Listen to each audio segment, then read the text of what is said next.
चालू करते हैं, है ना। कुलदीप जी थोड़ा सा रुकिए, हम बता रहे हैं।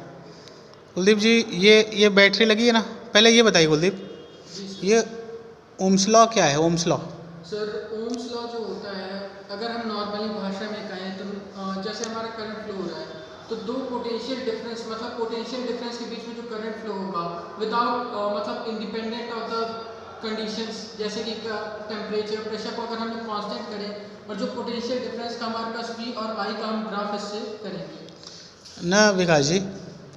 ओम्स लॉ का, हाँ ठीक है, कोई बात नहीं, आपने बहुत अच्छा कोशिश किया। ओम्स लॉ का स्टेटमेंट क्या है कि जब physical condition like temperature, pressure वगैरह कांस्टेंट हो, ये फिजिकल कंडीशन चेंज ना हो रही हो, तो जो पोटेंशियल डिफरेंस लगाएंगे कंडक्टर के एंड में, ये कंडक्टर है, ये कंडक्टर है, ये वायर हमने लगाया है, कंडक्टर के एक सिरा ये है, एक सिरा ये है, दोनों के एंड में हमने क्या लगाया है? पोटेंशियल डिफरेंस लगाया है, ये वोल्ट मीटर लगाया है। पोटेंशियल डिफरेंस यहाँ से देखेंगे, एक वोल्ट मीटर नापेगा, तो पोटेंशियल डिफरेंस लगाएंगे तो किसके डायरेक्टली प्रोपोर्शनल होगा? इसमें करंट कितना फ्लो हो रही है, तो करंट हम किससे मेजर करेंगे? एमीटर से, एम्पियर मीटर इसको कहते हैं, है ना। अच्छा ठीक है, ये सब कर लेंगे, लेकिन ये ओम्स लॉ जब परफॉर्म करते हैं तो उसके लिए कंडीशन ये है कि जो फिजिकल कंडीशन है, फिजिकल डायमेंशंस जैसे हम कह सकते हैं, इस कंडक्टर का क्रॉस सेक्शन चेंज ना हो, क्रॉस सेक्शन मतलब इसका एरिया चेंज ना हो, और फिजिकल कंडीशन चेंज ना हो, physical condition like temperature, pressure वगैरह चेंज ना हो, क्योंकि इसके लिए हम कॉन्टेसा और मैग्नीन जैसे क्योंकि अगर ये चेंज हो गया तो हमारे जो हमारा रेजिस्टेंस आएगा वो कांस्टेंट नहीं आएगा, जबकि ओम्स लॉ के हिसाब से जो रेजिस्टेंस होता है वो कांस्टेंट होता है। और होता क्या है कि जब टेम्परेचर चेंज होता है तो रेजिस्टेंस चेंज होता है, और रेजिस्टेंस चेंज हो गया तो कांस्टेंट कहाँ से आया? तो भाई टेम्परेचर चेंज होगा तो रेजिस्टेंस चेंज हो जाएगा। और प्रैक्टिकल लाइफ में देखो, यहाँ सूर्य उदय हो रहा है तो रेजिस्टेंस चेंज होगा ही होगा भाई, टेम्परेचर बढ़ेगा तो कंडक्टर का रेजिस्टेंस चेंज होगा। और जबकि ओम्स लॉ क्या कहता है कि रेजिस्टेंस कांस्टेंट रहता है। आप टेम्परेचर चेंज करा रहे हो, रेजिस्टेंस चेंज हो जाएगा। अब क्या करें, बड़ी समस्या आ गई, तो हम ऐसा वायर यूज़ कर लें, ये जो वायर वगैरह हैं ये कांस्टेंटन मैग्नीन का यूज़ कर लें, यूरेका का यूज़ कर लें। इन मटेरियल्स में प्रॉपर्टी क्या होती है कि टेम्परेचर चेंज होने से रेजिस्टेंस इनका चेंज तो भले हमारा बाहर सराउंडिंग का टेम्परेचर चेंज होता रहेगा, इन वायर को कोई इफेक्ट होने वाला नहीं है, इसलिए हम ये वायर यूज़ कर लेते हैं। तो ये पहली कंडीशन है कि फिजिकल कंडीशन, टेम्परेचर, प्रेशर वगैरह सब क्या रहे? कांस्टेंट रहे, ठीक है। फिर अच्छा ये कनेक्शन करते हैं, जैसे आप दिखाइए उसमें, ये हमारा ये कनेक्शन है जब ओम्स लॉ को परफॉर्म करते हैं। अच्छा, ओम्स लॉ ये कहता है, क्या कहता है कि जो पोटेंशियल डिफरेंस लगाएंगे हम इस वायर कंडक्टर, ये वायर एक कंडक्टर है, इसके एंड में, इसके सिरे में क्या लगाएंगे? Potential difference. वो किसके डायरेक्टली प्रोपोर्शनल होगा? डायरेक्टली प्रोपोर्शनल होगा, मतलब जैसे जैसे वोल्टेज बढ़ाएंगे करंट भी बढ़ती जाएगी, और उसके बीच में जो वोल्टेज और करंट के बीच में जब ग्राफ ड्रॉ करेंगे तो वो स्ट्रेट लाइन आएगा। यही हमें वेरिफिकेशन करना है कि वोल्टेज और करंट का बीच का ग्राफ स्ट्रेट लाइन होता है, इससे ओम्स लॉ वेरीफाई हो जाएगा। सही है। अच्छा, इसके लिए जो apparatus वगैरह यूज़ होंगे, क्या यूज़ होंगे बेटा? Battery eliminator. देखिए प्रिकॉशंस पहले देख लेते हैं, प्रिकॉशंस क्या है, सावधानी क्या रखने की जरूरत है। ये जो स्विच है, अच्छा स्विच प्रिकॉशंस की बाद में बात करेंगे, इसको ध्यान रखिएगा। क्या बात करना है? प्रिकॉशंस, ठीक है, इसको हम बाद में बात करते हैं। पहले हम apparatus देख लेते हैं। apparatus रिक्वायर्ड, जब कोई एक्सपेरिमेंट करते हैं तो वहाँ पे हम लिखते हैं कॉपी में क्या? ऑब्जेक्टिव, फिर मटेरियल्स रिक्वायर्ड या apparatus रिक्वायर्ड। मटेरियल केमिस्ट्री है तो मटेरियल रिक्वायर्ड, फिजिक्स है तो apparatus रिक्वायर्ड, है ना। तो apparatus क्या? ये बैटरी एलिमिनेटर। बैटरी एलिमिनेटर क्या काम है? बैटरी एलिमिनेटर जो हमारा AC वोल्ट, हाँ, ये एलिमिनेट कर देता है हमारे घरों में जो 220 वोल्ट का करंट आता है, 220 वोल्टेज आता है, और करंट ज़्यादा होती है 220 वोल्ट के करस्पॉन्डिंग, उसमें झटका ज़्यादा लगता है। फ्रीक्वेंसी लगभग 50 हर्ट्ज की होती है, जो अपने इंडिया में जो फ्रीक्वेंसी आती है वो कितनी होती है? तो इधर देखिए भाई, तो ये इतना ज़्यादा वोल्टेज रहेगा, इतना ज़्यादा जब करंट रहेगा तो हमें झटका लगेगा डायरेक्ट। अगर हम जाके एसी से जो हमारे घरों में आई है तो उससे बचने के लिए हम लोग क्या लगा देते हैं, बैटरी एलिमिनेटर। बैटरी एलिमिनेटर क्या क्या काम करता है कि जो 220 वोल्ट जो हमारे घरों में आ रहा है सप्लाई, उस वोल्टेज को कम करके ये देखिए 0 से 12 वोल्ट में कन्वर्ट कर देता है। तो जो हमारे हाथों में जाके उसको हम टच करा देते, इतना बड़ा झटका लगता, कहाँ, एसी का झटका जो डायरेक्ट जाके हम स्विच में कनेक्ट कर दें, हाथ लगा दें तो झटका लगेगा। उस झटके से बचाएगा कौन, battery eliminator. Battery eliminator eliminate कर देता है, उस वोल्टेज को रिड्यूस कर देता है। अच्छा, इस बैटरी एलिमिनेटर में ये ऑन ऑफ स्विच है, इसको हम ऑन कर देंगे नीचे करके, इसको ऑफ़ कर देंगे और बिना ऑन किए ऑफ़ किए एक्सपेरिमेंट परफॉर्म नहीं होगा। ये पॉजिटिव टर्मिनल है जो रेड वाला है और ब्लैक वाला निगेटिव टर्मिनल है। फिर ये क्या है, एलिमिनेटर। हम समझ गए कि हम इतना बड़ा वोल्टेज जो हमें झटका मारता है उसको कम करना है, तो कम करने के लिए हम क्या कर लिए हैं, बैटरी एलिमिनेटर लगाए हैं। और ये रियोस्टेट है। रियोस्टेट का काम क्या है, वेरिएबल रजिस्टर सप्लाई करना। वेरिएबल रजिस्टर मतलब जब रेजिस्टेंस की वैल्यू हम लोग मतलब हमें अलग अलग मतलब वैल्यूज देगा। हाँ, जब हमें रेजिस्टेंस वेरी करना है, कम ज़्यादा करना है, तो ये रियोस्टेट से हम वेरी कर लेंगे।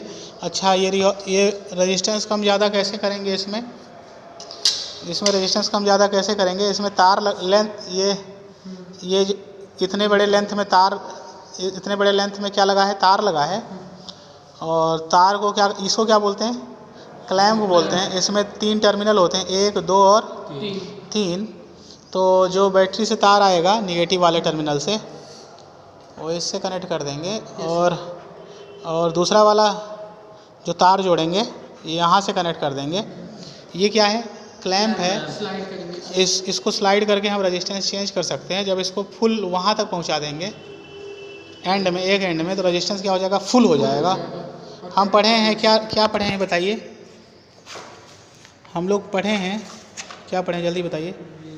R = ρL/A।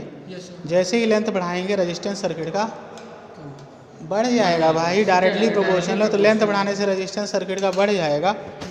तो इसको इधर सरकाएंगे तो लेंथ बढ़ेगी, और लेंथ बढ़ेगी तो रेजिस्टेंस बढ़ जाएगा। जब हम फुल लेंथ तक सरका देंगे तो रेजिस्टेंस फुल हो जाएगा, अपनी मैक्सिमम वैल्यू तक पहुंच जाएगा।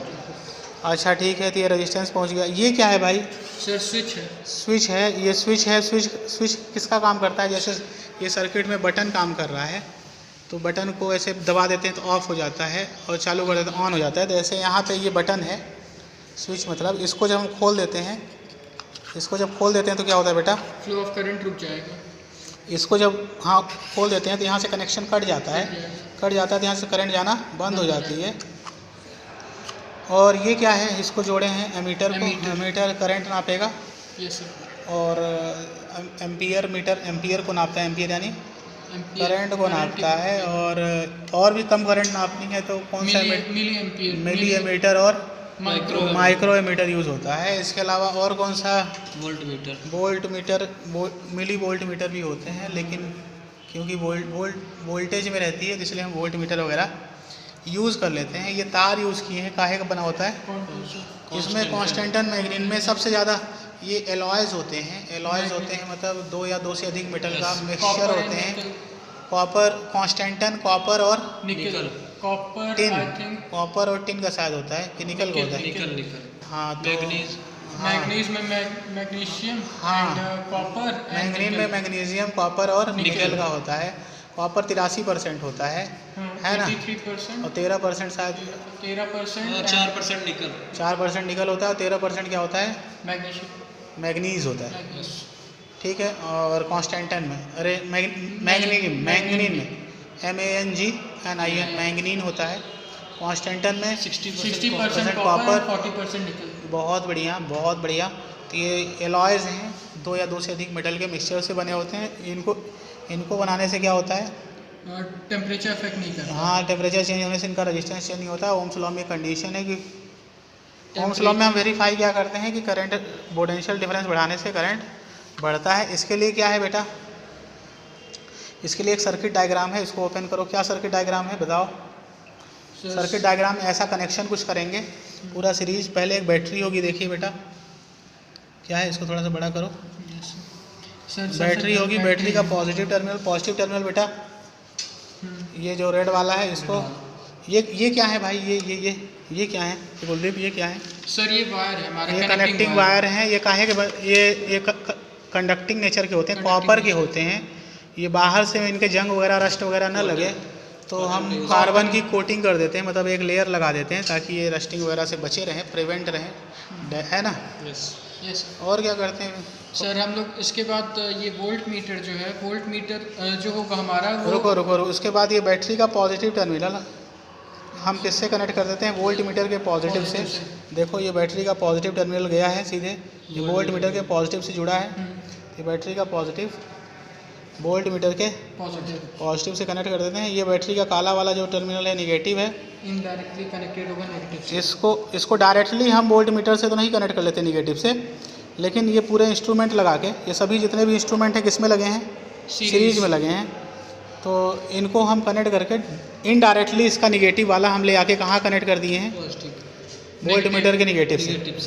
ठीक है, तो इसका निगेटिव, इसके हाँ, तो ये बैटरी का जो निगेटिव है, ये देखो रिहोस्टेट से डायरेक्ट कनेक्ट है। ये वोल्ट मीटर का निगेटिव हम ले जाके रिहोस्टेट से यहाँ से कनेक्ट कर देंगे, और ये पूरा ये क्लैम्प पूरा कनेक्ट होना चाहिए, ये पूरा इससे टच होना चाहिए। इधर देखिए, तो ये पूरा टच होना चाहिए, और फिर एक तार और ले आएंगे, यहाँ से लगा देंगे। वो इस तार को क्या करेंगे, स्विच से कनेक्ट कर देंगे, और ये कनेक्शन ऐसे करेंगे कि ढीले ढाले ना हो, छूट ना जाए। हाँ, ये प्रिकॉशंस में आएगा, बहुत बढ़िया। और फिर एक तार और ले आएंगे कनेक्टिंग वायर छील के, और इसको क्या करेंगे, नेगेटिव से कनेक्ट कर देंगे, एमीटर के नेगेटिव से कनेक्ट कर देंगे। फिर पॉजिटिव को देखो, ये देखो यहाँ क्या किए हैं, हाँ ध्यान दीजिए, रिहोस्टेट को कनेक्ट किए हैं की से। तो देखिए रिहोस्टेट को डायरेक्ट कनेक्ट कर दिए हैं की से। फिर क्या किए हैं यहाँ पे देखिए, फिर ये देखिए, फिर इसके बाद ये क्या लगाएं, इसको थोड़ा जूम करो। बैटरी है, हाँ, ये चलो, ये सीरीज में हम पहले एमीटर लगा दिए, कोई दिक्कत नहीं, आगे पीछे यहाँ कर सकते हैं। यस। तो हम क्या करेंगे, यहाँ से तार लगा के ये मीटर लगा देंगे, किससे, बैटरी, ये जो की से गया है, इधर देखो, की का जो ये टर्मिनल है एमीटर के निगेटिव टर्मिनल से, और एमीटर का ये पॉजिटिव टर्मिनल वोल्ट मीटर के नेगेटिव टर्मिनल से। हाँ, ये देखो क्लियर है, यस। एमीटर का पॉजिटिव और इधर आके वोल्ट मीटर के निगेटिव से है। तो कहीं ना कहीं ये वाला जो तार है इसका बैटरी उसका निगेटिव वाला इनडायरेक्टली वोल्ट मीटर के निगेटिव से कनेक्ट है, डायरेक्टली नहीं, लेकिन ये पूरे अपरेटस लगा के। बस ध्यान दीजिएगा, वोल्ट मीटर हमेशा पैरेलल में होता है। यस। तो देखिए इस तार से, क्योंकि ये वाले तार डायरेक्ट कनेक्ट है, ये सीरीज में है, और इसी के जस्ट पैरेलल में हमने वोल्ट मीटर लगाया है। तो हम बाकी ऑपरेटर सब सीरीज में लगाए हैं, वोल्ट मीटर बस पैरेलल में लगाए हैं। हम पढ़े हैं कि वोल्ट मीटर कनेक्टेड होता है पैरेलल में, इस तरह से पूरा कनेक्शन रहेगा। प्रिकॉशंस क्या रखना है, प्रिकॉशंस ये है कि इस की को हमेशा जब हमारा फ्लो ऑफ करंट नहीं हो रहा है या प्रैक्टिकल नहीं कर रहे हो, तो हमें की के स्विच को निकाल के रखना चाहिए, जिससे हमारा की का, हाँ, जो ये स्विच है इसको निकाल के रखें, नहीं तो अगर इसको हम लगा देंगे तो जब करंट बहेगी तो टेम्परेचर हीटिंग इफेक्ट होता है। जब हम करंट बहती है तो सर्किट में करंट बहेगी तो हीट जनरेट होगा। हीटर खरीद के ले आते हो तो करंट बहाते हो तो हीटर से हीट जनरेट होती है।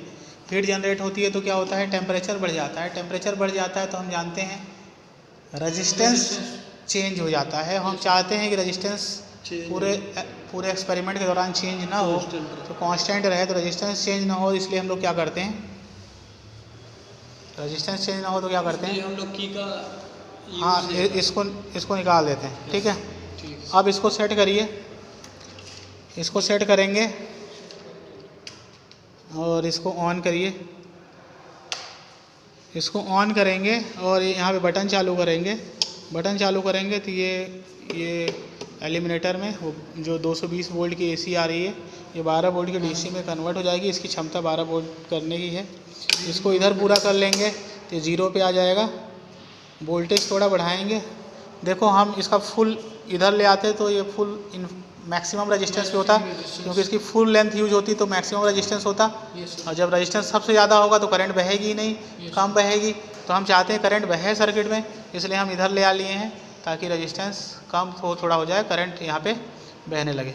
फिर इसका वोल्टेज बढ़ाएंगे, ये देखो वोल्टेज बढ़ाए करंट बढ़ी, थोड़ा वोल्टेज और बढ़ाते हैं करंट और बढ़ी। जैसे जैसे ये वोल्टेज बढ़ाते जा रहे हैं वैसे वैसे करंट बढ़ती जा रही है। रीडिंग देख लेंगे, और जैसे जैसे वोल्टेज बढ़ेगा और वोल्टेज बढ़ाए, और इधर किए, ये देखो वोल्टेज बढ़ा करंट और बढ़ा, और किए, ये देखो ये कर लिए वोल्टेज बढ़ा दिए करंट बढ़ती जा रही है।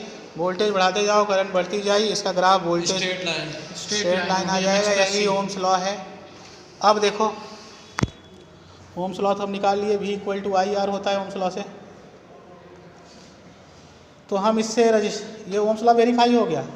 जैसे जैसे ओम्स लॉ क्या है, V = I when physical condition remain constant. जैसे जैसे वोल्टेज बढ़ा वैसे वैसे करंट बढ़ेगी। Yes sir. जब फिजिकल कंडीशन क्या हो, कांस्टेंट हो, फिजिकल कंडीशन कांस्टेंट है, यस सर। V = I है। अब ये हमने ग्राफ ड्रॉ कर लिया, इससे हम रेजिस्टेंस भी निकाल सकते हैं कि ऐसे दूसरा एक्सपेरिमेंट भी अगर हम करना चाहें तो हम दूसरा एक्सपेरिमेंट इसके अलावा करना ना चाहें, दूसरा एक्सपेरिमेंट भी है कि ओम्स लॉ की हेल्प से हम रेजिस्टेंस कैसे निकालते हैं। ओम्स लॉ क्या है, V और I के बीच में डायरेक्ट प्रोपोर्शनल का रिलेशन दिखाना जब फिजिकल कंडीशन कांस्टेंट हो। लेकिन ओम्स लॉ की हेल्प से और क्या निकलता है, रेजिस्टेंस निकलता है तार का। ये जो तार हमने लगाया है कांस्टेंट मैग्नेट का, यह देखो V और I के रेशो से हम तार का रेजिस्टेंस भी निकाल सकते हैं। ये दूसरा एक्सपेरिमेंट भी हम कह सकते हैं, ओम्स लॉ की हेल्प से हम तार का रेजिस्टेंस निकालते हैं। और एक होता है स्पेसिफिक रेजिस्टेंस। स्पेसिफिक रेजिस्टेंस क्या होता है कुलदीप? सर एक यूनिट मतलब 1 सेंटीमीटर का अगर हम लोग निकालें, हाँ, एक सेंटीमीटर या 1 मिलीमीटर, 1 यूनिट लेंथ का अगर हम रेजिस्टेंस निकाल लें उसको क्या बोलते हैं, स्पेसिफिक। तो वायर का स्पेसिफिक, मान लो 10 सेंटीमीटर वायर का रेजिस्टेंस आया है 40 ओम मान लो, तो 1 सेंटीमीटर वायर का रेजिस्टेंस कितना हो जाएगा, 40/10 ओम, 4 ओम। तो एक यूनिट वायर का जो 1 सेंटीमीटर लेंथ का जो भी रेजिस्टेंस होता है, इसको पटरी से नाप लेंगे। Yes sir. मान लो वो कितने सेंटीमीटर था, मान लो वो 20 सेंटीमीटर है, 20 सेंटीमीटर है, तो 20 सेंटीमीटर का रेजिस्टेंस इतना, तो 1 सेंटीमीटर का रेजिस्टेंस कितना हम निकाल लेंगे। तो 1 सेंटीमीटर का जो रेजिस्टेंस होता है उसको बोलते हैं स्पेसिफिक रेजिस्टेंस। तो यही पहला एक्सपेरिमेंट है, to find the specific resistance of a given wire by using Ohm's law. Ohm's law से V और I के डायरेक्टली प्रोपोर्शनल के रिलेशन से हम लोग क्या निकालते हैं, रेजिस्टेंस पर centimetre of a given wire, also known as specific resistance of wire. Okay. Yes sir.